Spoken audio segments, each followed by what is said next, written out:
Hi everyone, and welcome to my reading progress video, the video in which I usually do weekly wrap-ups, but this one is going to be a wrap-up for the whole month.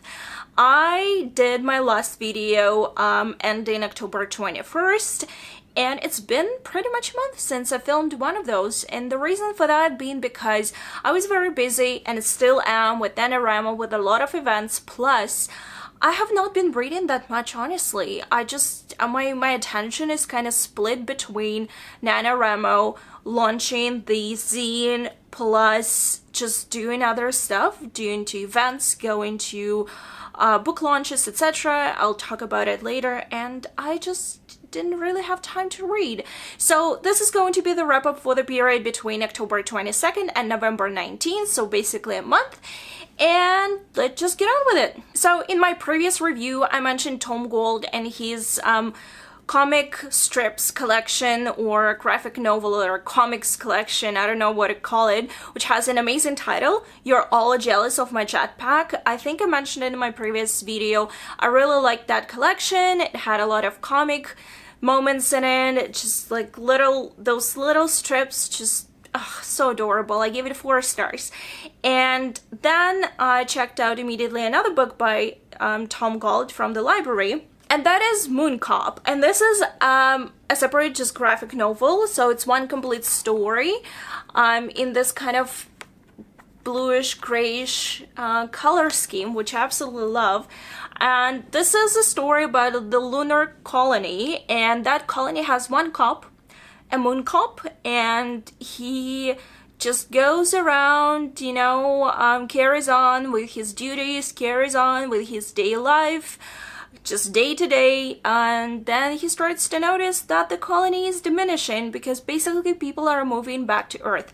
This is both funny and kind of sad, but it's also super adorable. I really enjoyed it. It's in his very typical style, which means that there is very little dialogues, more you know, just repetitive moments. And I just want to show, if I can find it quickly, this is what I absolutely love. Here is the dog in a little sphere thing, like a protection, I don't know what to call it, but it's so adorable. I love it. I give it 4 stars. It's a very quick read if you want to just go and read something, and his comic strips are amazing. I am waiting to check out Goliath, which is another book by him, and another one I'm still waiting to get from the library, which is Baking with Kafka. Baking with Kafka came out only recently in October, and I'm still waiting to get it. Before I get to the book that I really want to talk about, I'm going to mention very quickly 2 gay romance books that I read. One was actually a short story, which was so terrible and cliched that I gave it 2 stars. And pretty much ever since I started to read it, I was thinking, like, God, why am I even torturing myself like this? So I'm not going to mention it by the name, but it will be in the description box if you're curious. Another one was book number 1 in a series about a tattoo shop and about a tattoo artist who falls in love with I think like a seal or a marine. I'm not sure, but the thing is that it's probably one of the very few instances in this genre where we had a character with mental illness plus eating disorder, which was not just thrown out there as a plot device, you know, oh, he has this problem and it's never mentioned again. No, it's an actual part of the plot. It's something that affects the character and the character development and the plot and the relationship. And it was so interesting to read because usually all romance novels are very quick reads. They're very, you know, they're not intended to be serious for the most part. But this one really hooked me in just because of the way the mental illness was described, because it was very accurate and done with respect and no, you know, cheerfulness or whatever, like shying away from gross details or something like this. So I felt that it was very well done. please be aware, mature content as always, and I'll put the link in the description box. So this series is called Skin Deep Ink, and the first one was Back Piece. So just have a look in the description box down below. Yeah. And now I have 2 more books that I've read, and I want to start with Arrowood by Mick Finlay. If you watched my previous video, you know that I've been kind of mentioning this book a lot because I had a big trouble reading it. This is the book set in Victorian England. This is a Victorian mystery set at the exact same time as Sherlock Holmes stories. Most importantly, it references Sherlock Holmes several times, and the tagline of the book is London society goes to Sherlock Holmes, everyone else goes to Arrowood. Meaning that high society goes to Sherlock Holmes, but Sherlock Holmes is above going and dealing with the problems of the common folk. So there is Mr. Arrowood, everyone can go to him and he will fix things. So he's also a detective, and not just a detective, he is a self-proclaimed, I would say, psychologist in a way, because he likes to study people, their psychology, their minds. Obviously, it's not described in the same modern terms, but he likes to study human nature, and he makes his deductions based on that.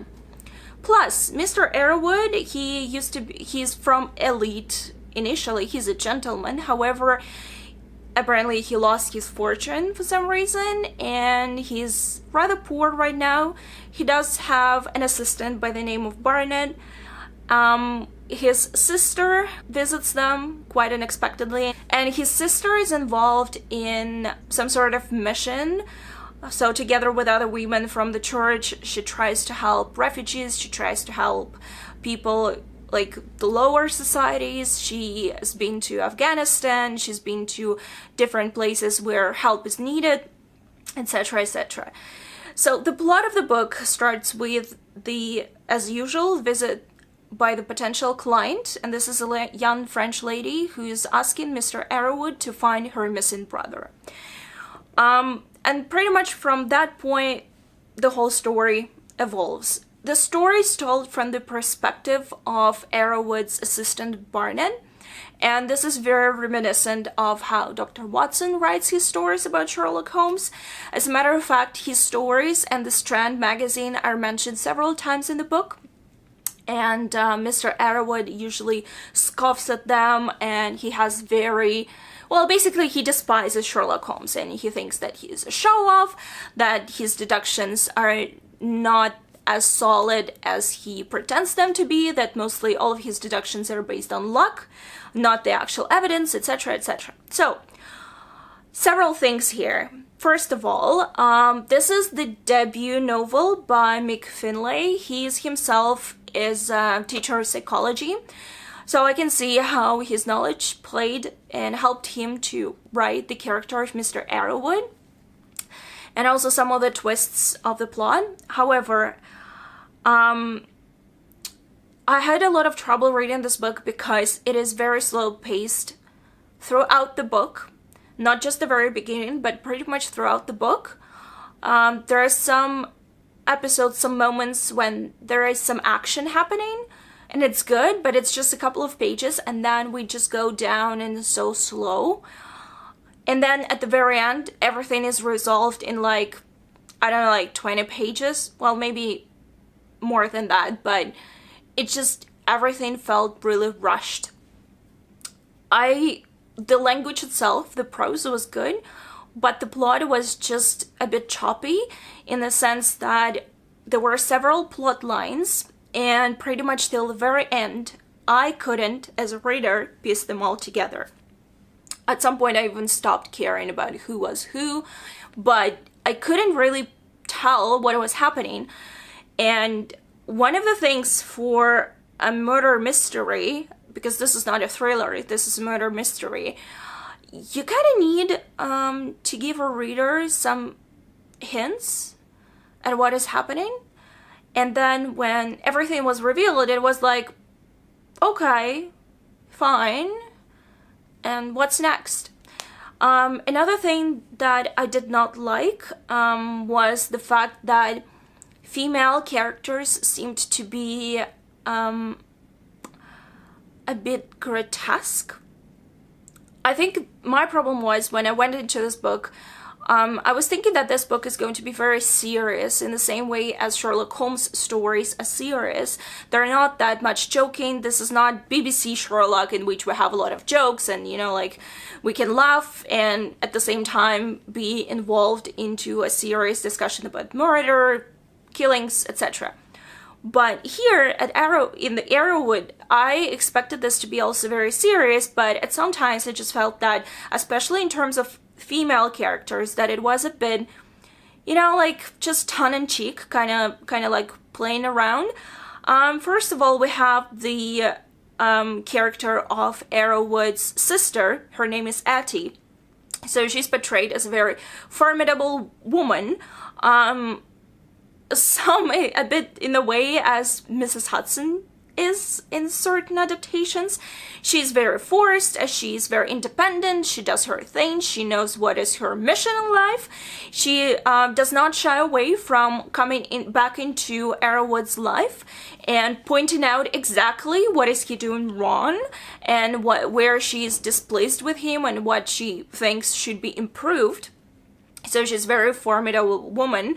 Meaning that Arrowood basically shaking in his boots when she appears. And then, and this is sort of a spoiler, and I'm sorry about that, then there is a moment when she starts to experience certain emotional feelings. And she basically turns into this typical Victorian virgin lady that is almost, you know, on the verge of fainting from something. So I found it like kind of weird, but okay, maybe it's just me. But there was another part. So in the story, during the investigation process, Arrowood and his assistant find themselves in, I believe it was a garage, so there were a lot of men working in that place, and there was a suspicion that they were part of a gang or related to a gang that they were investigating. So those men obviously do not want to provide any information to Arrowood and Barnett, and they force them to leave. And then Arrowood has an amazing idea to ask Atty and her ladies to go into garage and look for evidence, because they were looking for a missing boy, and they felt that the boy was there, and look around for him, because a man would not hit a lady. Now think about it. We're talking about a lower class society. We're talking about men who are most probably involved into a gang, and they might be involved in kidnapping. So what are the chances of them actually hurting a woman? I would say pretty high. So for a man who is intelligent and who is very educated and able to guess human intentions from psychology, and I'm sorry, I'm using this air quotes because seriously, he says, oh, by the way, do you mind just going and doing my job? So for the record, not only this was stupid on his part, but those ladies go into that garage while men are there. Obviously, they go like, what the heck you are doing here, ladies? And they remove them by force. And while the ladies are distracting those men by essentially being dragged out, and I wouldn't say they were beaten, but there was obviously some violence against women happening there, and Arrowood and Barnett kind of like sneak in and do their thing. I'm sorry. It really sounds as stupid as I'm saying. Like, I cannot believe it was actually in the book. I was really shocked. I mean, obviously, if we talk about historical period, violence against women and different derogative language, and basically women didn't have rights, the same rights as men, yes, absolutely yes. But do not make it into this weird joke because nobody in their right mind would just go and do that thing. Oh god, I cannot believe it actually happened. So it was another moment at the very end, but I'm not going to say anything because it's a spoiler. But I got really upset because there were so many things that were just happening all over the place. One thing though, I really liked Barnett. Arrowood's assistant is definitely not John Watson by any means. He is not as brave, he's not as smart, he doesn't have any particular skills. But throughout this book, he is the only character who carries through a big secret. And that secret weighs on him, and the fact that there is that secret and how that little plot line was weaved through the story was really fascinating. I think I'm more interested in reading, and there will be a second book in the series, I believe. I think it's coming out in January. And I'm more interested in reading it just because I want to know how that secret comes out. And it has to come out. It hasn't come out at the end of the book, but it will come out in the second book, I believe. And I really want to know how it happens. And I cannot, like, I couldn't care less for anyone else, but Barnett, I wouldn't say I like him particularly, but that little secret added an additional dimension to him because Arrowood is so different from Sherlock Holmes. He has a gout, he is fat, he is ugly, which is mentioned several times in the story. He is vain, he is poor, he has atrocious manners in terms of personal hygiene. He's a drunkard, and maybe he has a good heart. That's probably the only good thing about him. But otherwise, I did not like him at all. And the fact that the whole book is basically freeloading on Sherlock Holmes fame, I did not like it either. So I gave that book 2 stars, and it hurt me to do that because I really wanted to like it. I almost bought it, but then I got it from the library, and I'm so happy I did it because I would have burned that book. It's just not like Sherlock Holmes in any way. If you think that this book might give you something like a Sherlock Holmes story, no. There's really no elegance to the solutions. It's very slow paced, nothing's really happening. I don't know, it just wasn't for me, really wasn't for me, and I was disappointed. But I might give a second book a go, depending on the plot. But yeah, that's it, 2 stars. And the full review of this book is on my blog, and I'll provide the link down below as well. And the last but definitely not least is this play, which is Outside by Paul Dunn. And I was lucky not only to receive a copy of this play from Playwrights Canada Press, but I was also invited to the their fall plays launch this past Monday. And then this past Friday, I went to see the book launch for this particular book, and also got to see this play on stage at Buddies in Bad Times, I believe the theater is called. Super excited. I hope to have the full review of this play and the performance on my blog by the time this video comes up. And the link will be down below, but I haven't written it yet. So for now, I just want to say what this play is about. I received the copy because I knew that it had to do with the LGBT theme, but I did not know much about the play itself. So this play is told from several different perspectives. The setting for the play are what is happening in 2 schools at the same time. One follows the boy by the name of Daniel, who moved to a new school because he was severely bullied at his previous school, and 2 of his friends who remained at his old school. So Daniel is bullied at school, and he's bullied because he's gay.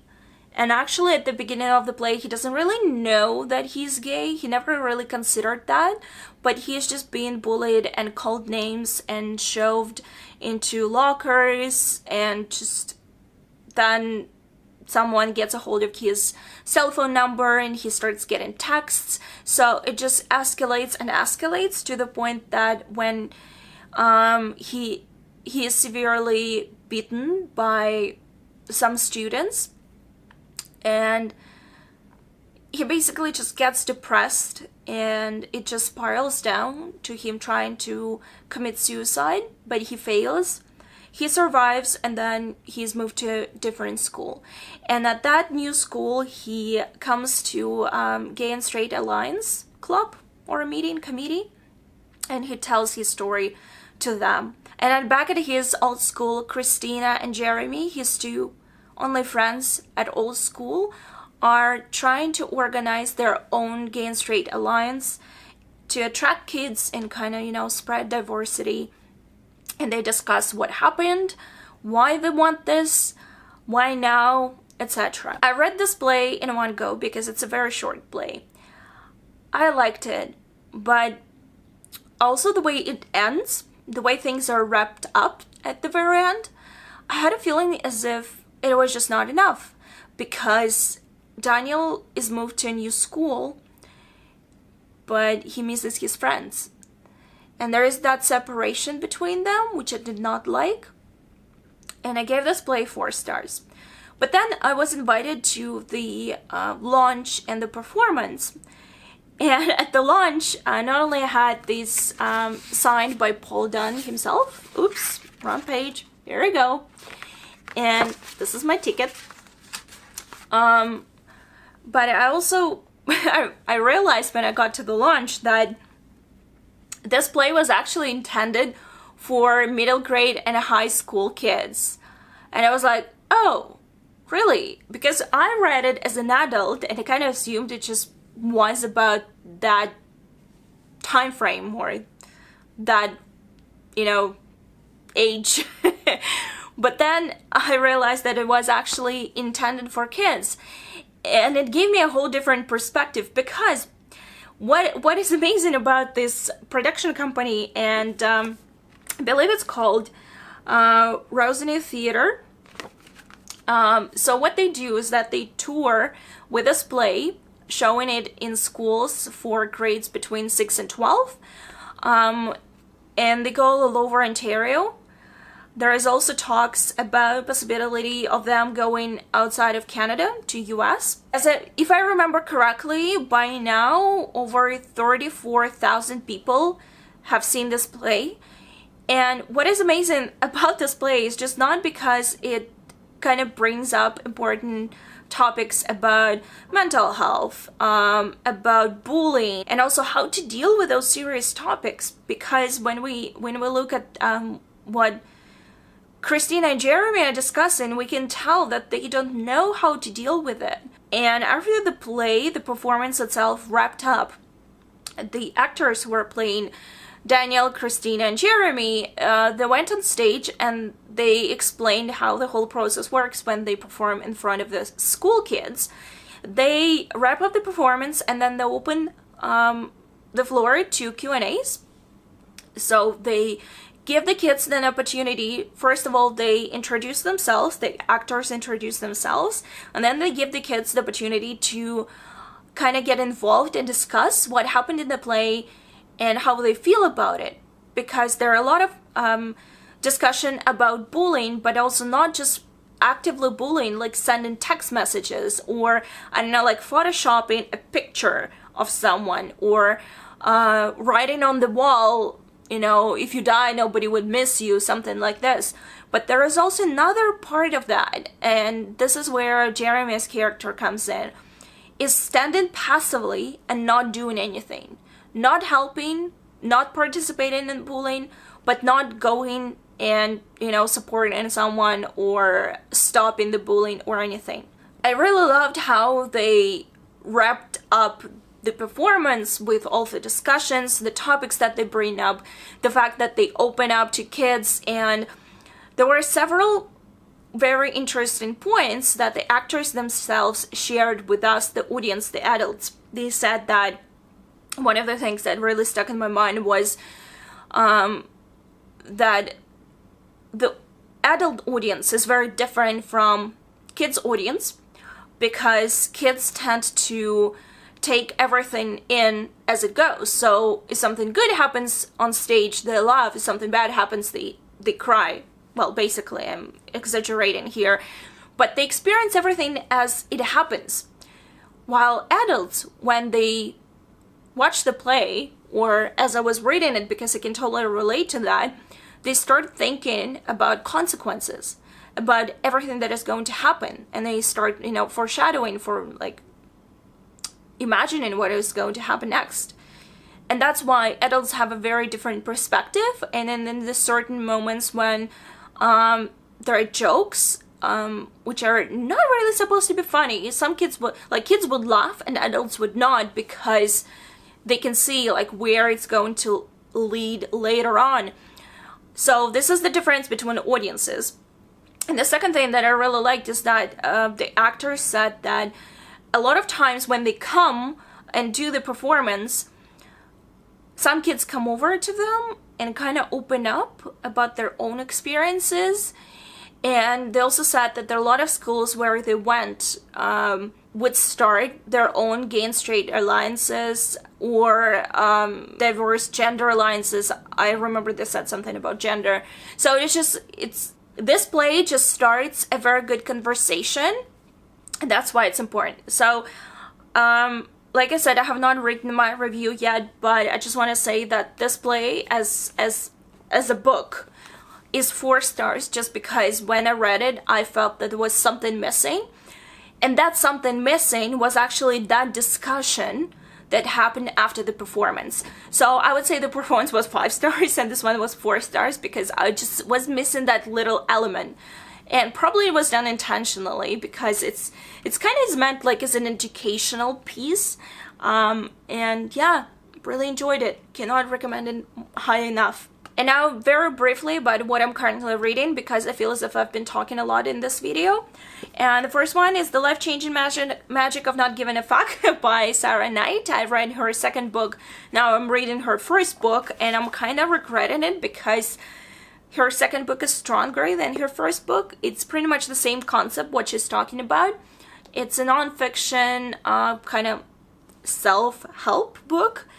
I don't know why it's not really working for me as well as the second book, but I'm still working on it. Another one that I'm reading right now is Royal Bastards, and it's been one of my anticipated releases. I'm 1/3 into the book. Still have no idea what's happening there.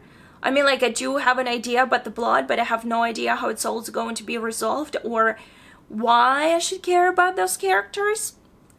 They're a bit tropey, in my opinion, but I'll do my review once I'm done with this one. Hopefully it will be very soon, because it's a very easy read. It's like 340 pages, and I read 118 and I didn't even notice it, so hopefully I'll be done with it very soon. But that's it.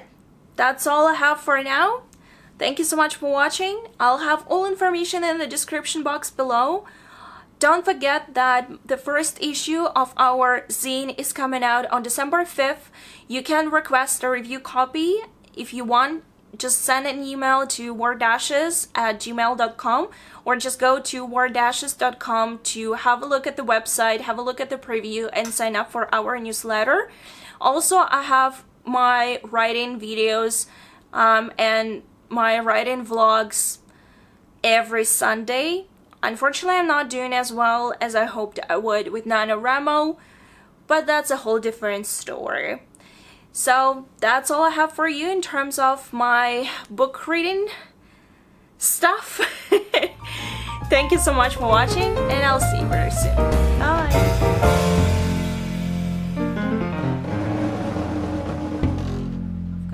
Cannot wait to read it. Bacon with Kafka. Bacon with Kafka, not Kafka. Sorry. Okay, I'm losing my voice because, actually I don't know why, but I'm losing my voice. It's incredibly dry in my apartment right now, even though I have a humidifier, but it's just incredibly dry. I'm just not feeling like talking. Yeah. And now to what I'm currently